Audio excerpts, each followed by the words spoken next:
Coming to you from his studio in downtown San Francisco, this is the Backstage Bay Area Podcast.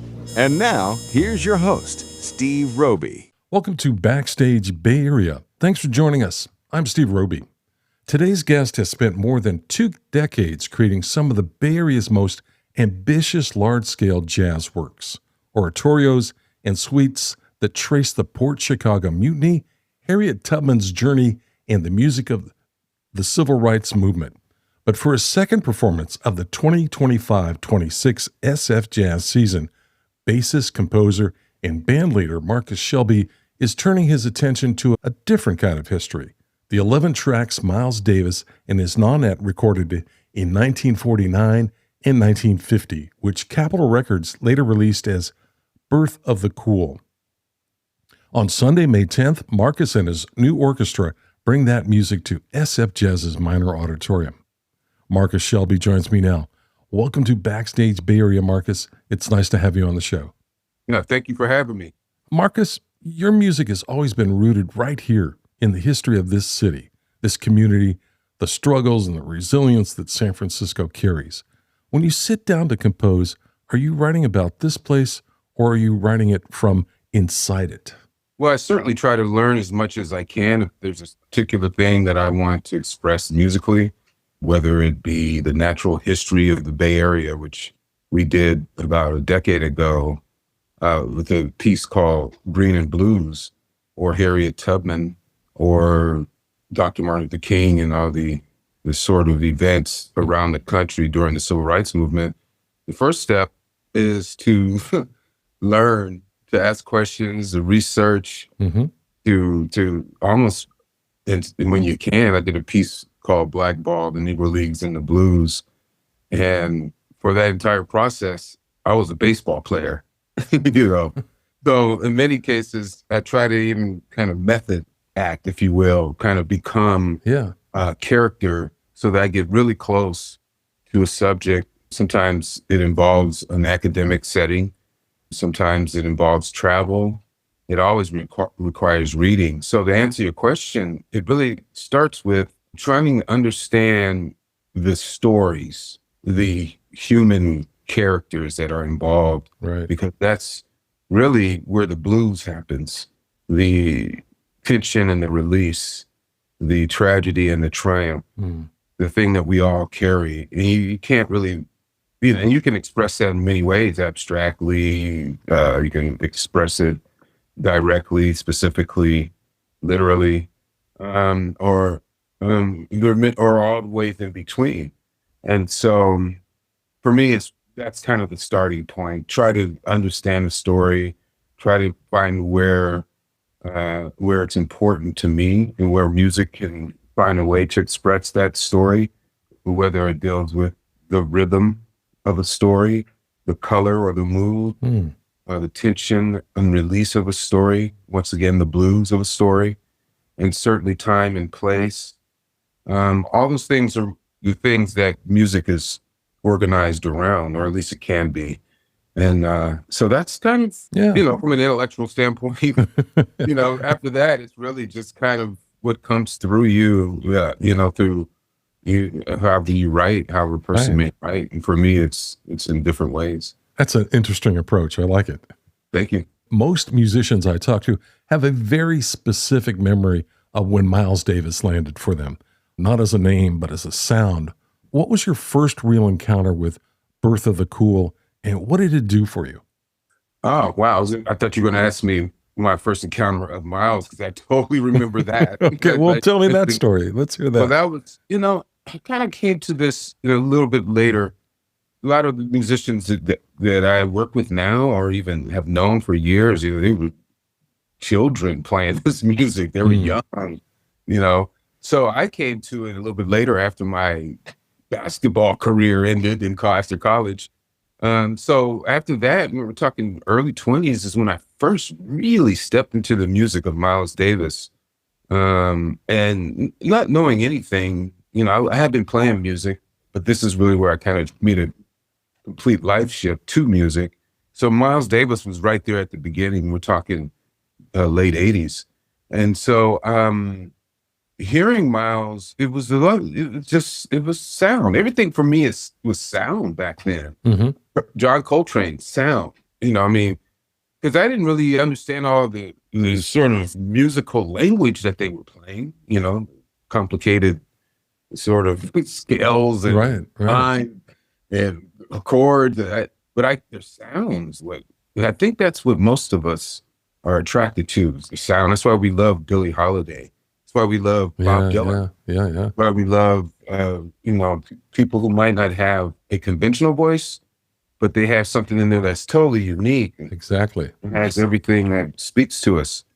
So that's what Miles did for me at the beginning. He was different than other people who I was initially exposed to. But let's just fast forward to the birth of the cool. Sure. So my exposure to Miles was almost backwards.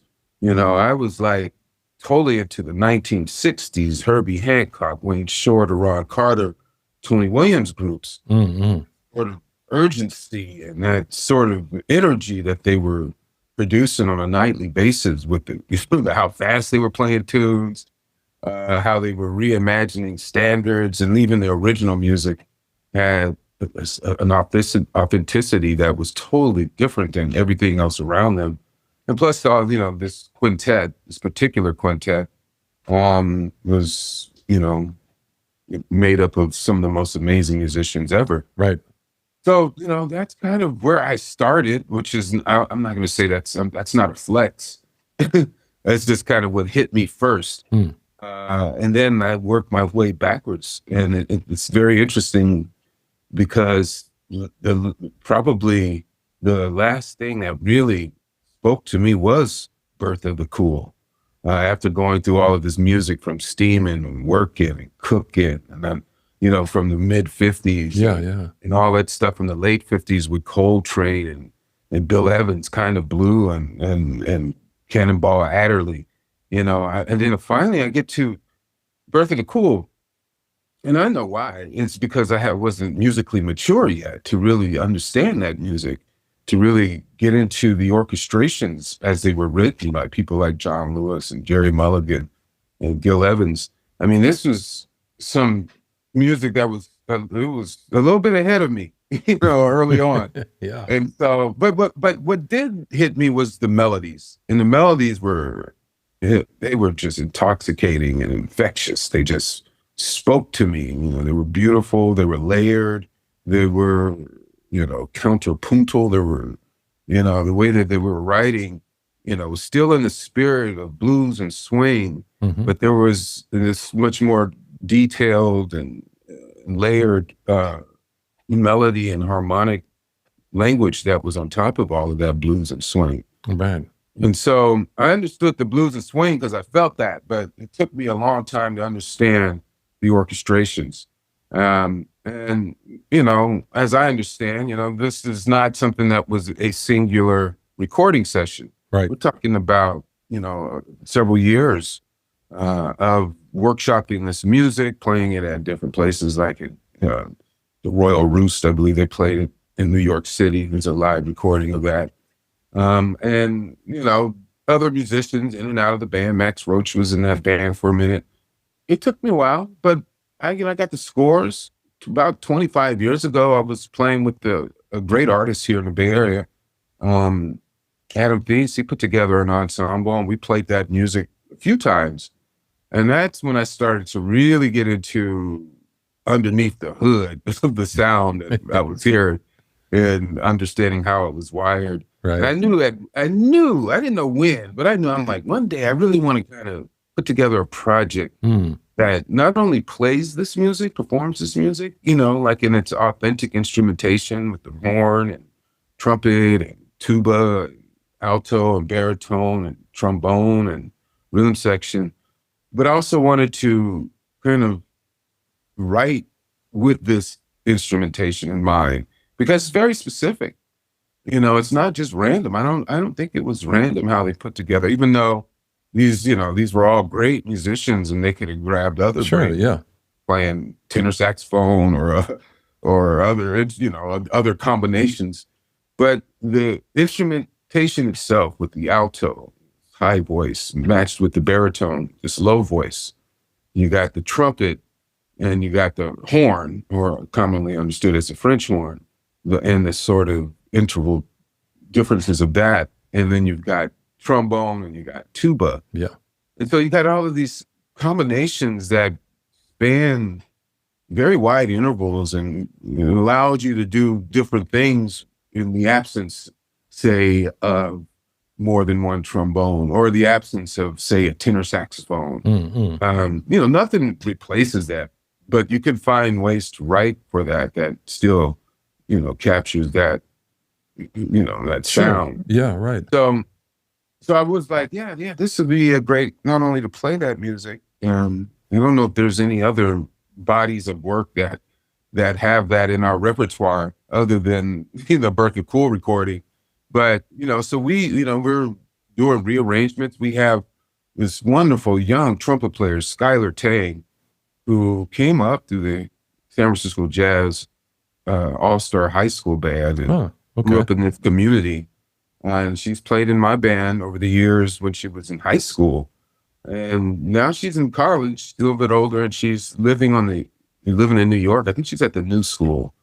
But she is already just like a rising star nationally, blowing up. And so she's been commissioned to orchestrate and rearrange one of the pieces in our Birth of the Cool piece.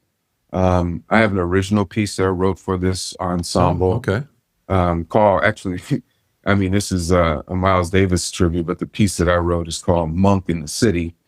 But it uses the same, and it's inspired by the same instrumentation. Nice. And so more of that to come. There's other great composers I want to invite, orchestrators to write for this ensemble. That's sort of a bigger goal. Yeah. But for this particular concert, is really to bring this music alive. It doesn't get a lot of play for many reasons. You got to have a nonet, you got to rehearse the music, you got to have the music, and you got to have a place to play it. You got to have the musicians.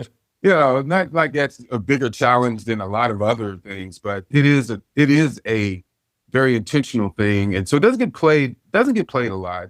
And so we're happy. I'm happy to bring it to life, much like you have classical orchestras who do renderings of Bach and Beethoven and Mozart and Tchaikovsky and other composers. So the same spirit exists with our music and with our culture. Right. Now we take this music and give it justice, bring it to life. Maybe there's going to be somebody who's going to be inspired, sitting in the audience. Exactly. Never know. One of the tracks we're featuring on the show today is Boplicity. The song is often cited as the most purely Gil Evans track on the record. What does it sound like to you when you analyze it as an arranger? What is Evans doing that no one else was doing? I don't know. It's hard to say that no one else was doing. You do got Duke Ellington sitting right there, and Billy Strayhorn. They're doing it in their way, certainly. And Gil Evans is one of the great composer, arranger, orchestrators, and just musical thinkers. I think it's like with all great music or great art, because even now when I go back and listen to even just Boplicity, I'm hearing something new, like I didn't hear before. So why is that the case? Well, I think there's this approach of how Gil Evans found a way to showcase the melody with, and give a vehicle for improvisation and maintain the essence of blues and swing, which is sort of the blood and guts of this art form. Yeah.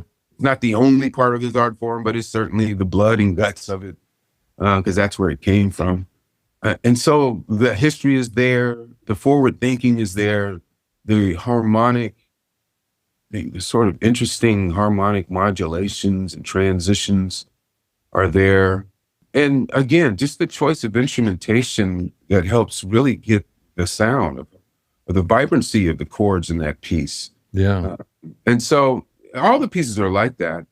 And it showcases all the great soloists that are in that band, including Miles himself, of course. Right. And so, yeah, and I think it's the most immediate piece that most listeners can immediately jump into this music. Oh, the melody is nice. There's a certain flow to it, medium swing. Yeah. Oh, that sort of friendly, sort of intro to jazz. But some of the other pieces are a little bit more, adventurous in some cases. But this one is, it's nice. It's a nice sort of intro into the body of work of all the pieces. And it establishes a sound. Right, this right. Is the tuba. This is the alto.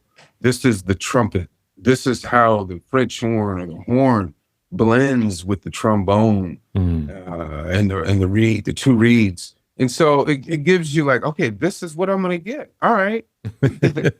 Well, since you queued it up so nicely, let's play it now. This is Boplicity by Miles Davis here on Backstage Bay Area.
Boplicity by Miles Davis. I'm speaking with Marcus Shelby about his upcoming show at SF Jazz that pays tribute to Miles Davis. Marcus, you talked about the trumpet player that you're going to use for this show. What conversation did you have with, I believe you said it was what was her name again? Oh, Skylar Tang. Skylar. What conversation did you have with her about what this music asks? Nothing. I trust their instincts. I mean, she's written for us before. She's played with us before. Yeah, I don't really have, I think initially I just told her, we'd like she could do one or two things. She could rearrange one of the pieces, which is always a tricky thing. I mean, she chose the hardest part or the harder route, which is to rearrange one of the masterpieces. Or she could write an original piece for the instrumentation in the spirit of the birth of the cool body of work. That would be the only thing. Okay. But she is so inventive already at this, I don't even know how old she is. She's either 19 or 20. Gosh. Maybe 21, maybe 21. Young. But but she's been like this for, I don't know, 6 years that I've known her. Jeez. And she's also a really wonderful player, really wonderful trumpet player. Wow. So she'll be featured in 3 of our pieces actually that we're doing. Move. We're going to have a nice little battle with her and our trumpet player, Mike Almos. And the piece that I wrote called Monk in the City, and her arrangement, Deception, which is one of my favorite pieces out of all the sections in Birth of the Cool. I didn't really tell her much because I trust her. And you know, she knocked it out in like 2 weeks, sent me the parts. I'm looking at them now, you know, and I can't wait to, we're rehearsing. We actually have several rehearsals coming up, and we're going to rehearse Saturday. So I can't wait to run through this piece. Sounds good. The second track we're spotlighting on the show today is Moonbeams. What drew you to it for this program, and what does it ask of your players? Patience. It's one of those pieces, you know, it has a nice, you know, we might call it a 2-fill for half of the piece, you know, kind of like a I mean, it feels so warm. The orchestration is so lush. You know, you have these lines bursting out of nowhere that give it the ornamentation that we all love in big band sort of ballad sound. Yeah. Duke Ellington and Billy Strayhorn, all of that is there. Gil Evans. And then it goes to this other place that we never hear in this sort of music, and that's where the time gets suspended. And that's why I mentioned patience, because as a performer, you got to count. You can't rely on the hi-hat going on, you know, 2 and 4, you know, or the bass playing, you know, the time. You got to kind of internalize that time. You got to count. Obviously, you got to read. You got to see how your part, which often is not perhaps at the same time with another part, how it fits in, you know, and how it sings. And that's the second half of the piece, which is, man, it's one of the most beautiful pieces of music in any art form, you know, that second half of Moonbeams. And so, you know, I think most bands that play that, they probably spend the most time rehearsing that piece. Well, once again, you've queued this track up beautifully. Let's play it now. This is Moonbeams by Miles Davis here on Backstage Bay Area.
That was Moonbeams by Miles Davis. Marcus Shelby is my guest today. Marcus, let's turn to your upcoming show at SF Jazz. You're at Minor Auditorium on May 10th, and that room makes a large ensemble feel close to the audience. What does that space do for music like this?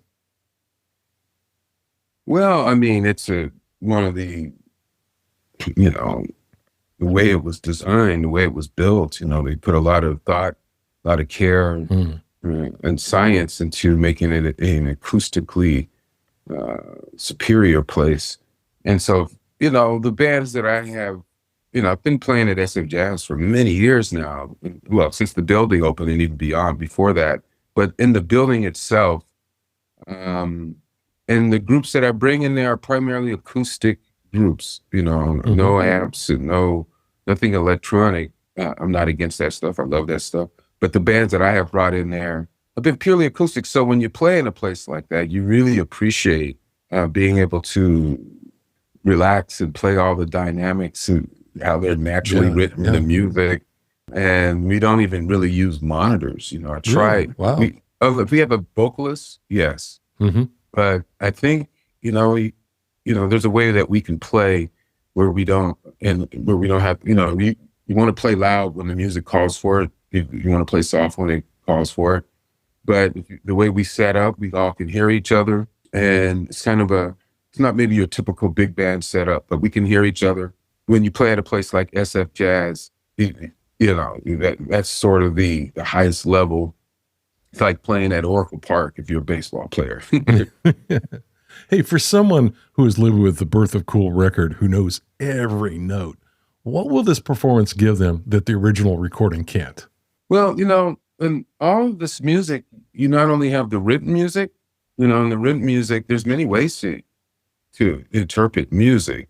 I'm not going to say there's one way. I'm not going to say that if you interpret it a certain way, that means good. Right. Yeah. But there's possibilities of playing these pieces a little bit slower, a little bit faster. There's a way that you may emphasize certain articulation that maybe the original recording didn't, the original musician. Now, you better be real clear about these choices, right? Yeah. But you want to maintain the integrity of the piece. Sure. So that's just the written part that you have some liberty, much like, may he rest in peace, MTT passed away, I believe, today. Was it today? Yeah. I hadn't heard. Michael Tilson Thompson, I believe. Oh, that's right. That's right. Yeah. In Bernstein, you hear about these great conductors who might take certain pieces slower than another conductor, or faster, or they might interpret a certain section with a different energy. We can do that in blues and swing and this music that we call jazz. But again, you better be real clear about these choices you make. So that's just the written interpretation. Now, all this music has space for improvisation, written areas for soloing. So that's going to be totally different than what you heard from the original recording. I ain't going to say it's going to be better than what you heard from Lee Konitz and Jerry Mulligan, Miles Davis, Don Lewis. But I don't think our music is not built so much on better. It's like, who is this person? And what are they trying to tell me? And obviously, if you've got, how much you've developed on your craft, influence that. So I'm not going to say, yes, Miles Davis is Miles Davis. These are the greatest that we have. But when we play this music, it allows for us where we are and who we are to speak in the improvisational areas with as much conviction, much force, and as much musical musicality as possible. So that's what people will hear. They'll hear these great musicians in my band, and they are great musicians. Not only reinterpret the written music, but also how they solo in the sections that are written in the music. Right. And we have a great trumpet player, Mike Almas. He's been in the Bay Area for 25 years.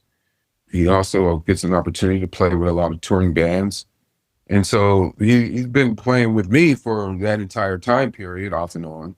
But he, he's got beautiful sound, beautiful tone, Absolutely. beautiful improviser. So I'm so happy to have him sort of in the Miles Davis chair. Yeah, nice.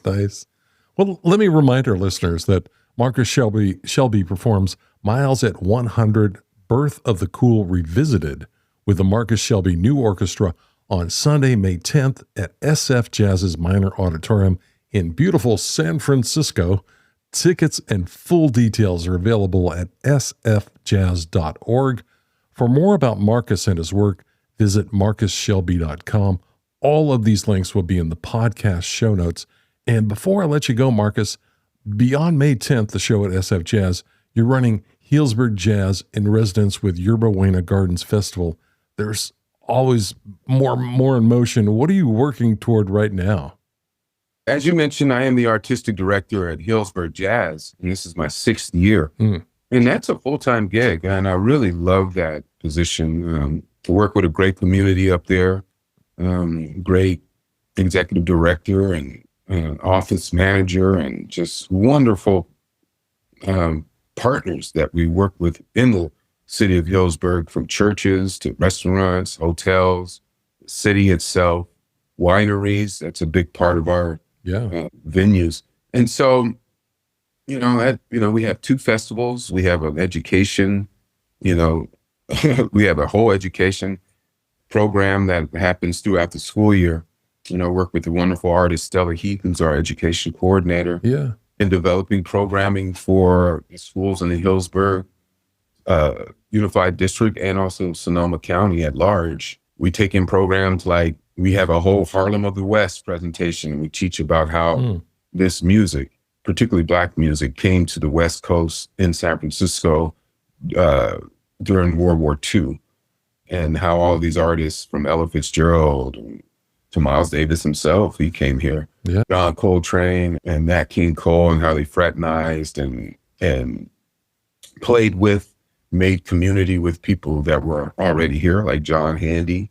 Later on, people like Mary Stallings and many others, others that are, uniquely San Franciscan or Bay Area, Oakland too. I love it. Yeah. So we do history and music programming. We have a camp for kids. We have family matinee. We have a community choir. We have a Healdsburg Jazz Collective. Wow. All that to say is that keeps me busy, and I still, as an artist, I find a home there because my band plays the festivals. Like this year, we'll be playing with the great Kurt Elling. And by the way, we will be doing Birth of the Cool, and we'll be doing some other material. Wow. But I take that to Healdsburg Jazz as well. Nice. So is all that information that you just mentioned on your website? It's on healdsburgjazz.org. Okay. That's where all of that is. Okay. I'll put a link in the show too. Yeah. Okay. And I just want to say, I've been with San Francisco Jazz since 1997. Wow. Last century. I've been here in 96, and I met Randall Klein, and he is a visionary and just one of the greatest San Franciscans that's ever has been, building this building and just really putting this music on the map in this city. Absolutely. That's beautiful. And so they have been family for me ever since Yerba Buena Gardens Festival. I've been working with them for 25 years, family ever since. And Healdsburg Jazz, I've been working with them for 14 years as their artistic director for 6. And so that all of these work together. Stanford Jazz, I've been working with them for 20 years, their family. Living Jazz, that's a community organization. I've been working with them for over 20 years. So, I work with them all. I feel like they have all been a major part, not only me personally, but just keeping this music alive and helping artists, fulfill and reach their potentials. It's so important. Yeah. Marcus, thank you so much for your time today and being a guest on Backstage Bay Area. I really enjoyed the conversation. Thank you so much, Steve. Appreciate you. All right. And to our listeners, thanks for joining us, and stay tuned for these important messages. Are you a jazz musician preparing for a run in San Francisco? The Backstage Bay Area podcast wants to help tell your story. We are currently filling our guest lineup with the artists keeping the jazz scene alive. If you have dates booked at a local club or concert hall, let's get you on the mic to discuss your latest work. Connect with us directly. Send an email to backstage.sfbay@gmail.com. Just let us know when you'll be playing in San Francisco. That's backstage.sfbay@gmail.com. Backstage Bay Area is dedicated to keeping jazz alive in the 415 by spotlighting the artists, presenters, and venues that sustain this music. The most meaningful way to support local jazz is simple. Show up, buy a ticket, and experience the music live. Visit BackstageBayArea.com and explore our upcoming concerts section, featuring both a weekly guide and a weekend guide to jazz shows across the region, plus the latest concert news. Thank you for keeping jazz alive in the 415. You've been listening to the Backstage Bay Area podcast. Visit us on the web at BackstageBayArea.com. And don't forget to keep jazz alive in the 415.